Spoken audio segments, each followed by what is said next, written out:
10ই June ঘরের মাঠে হামজার অভিষেক ম্যাচে বাংলাদেশ দল মুখোমুখি হচ্ছে ফিফা র্যাঙ্কিংয়ে 22 ধাপ এগিয়ে থাকা সিঙ্গাপুরের। এই ম্যাচটা শুধু একটা ম্যাচ না, এটা সম্মানের, আত্মবিশ্বাসের আর ঘরের মাঠে নিজের শক্তি প্রমাণ করার একটা সুযোগ। কিন্তু সিঙ্গাপুর তাদের কোচের অধীনে বেশ ভালো অবস্থানেই রয়েছে। সিঙ্গাপুর দলের হেড কোচ তুতোমো উগোরা একজন অভিজ্ঞ ও চতুর কোচ। 1990 সালে জার্মান ক্লাব ভার্ডার ব্রেমেনের ইয়ুথ টিমে কোচিং এর মধ্য দিয়ে কেরিয়ার শুরু করেন। এরপর 1996 থেকে 2005 সাল পর্যন্ত জিএফ ইউনাইটেড ইচিহারায় সহকারী কোচ হিসেবে কাজ করেছেন, যেখানে 2005 সালে তারা জি লিগ কাপ জিতে।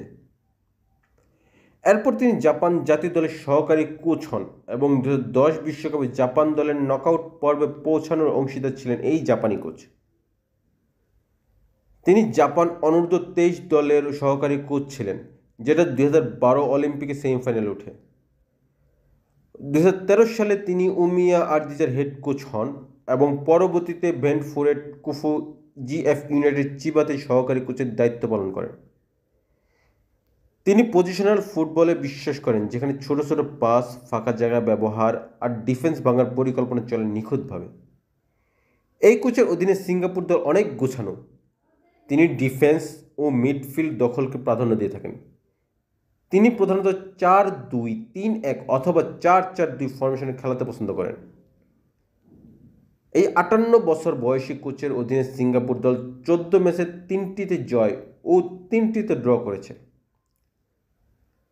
তবে বাংলাদেশ দল যদি রক্ষণভাগ শক্ত রাখে, হামজা জামাল সাথে সামিট যোগ হয়ে মিডফিল্ডে চাপ বজায় রাখতে পারে এবং উইং থেকে গতিময় আক্রমণ চালায়, তবে সিঙ্গাপুরকে আটকানো অসম্ভব নয়।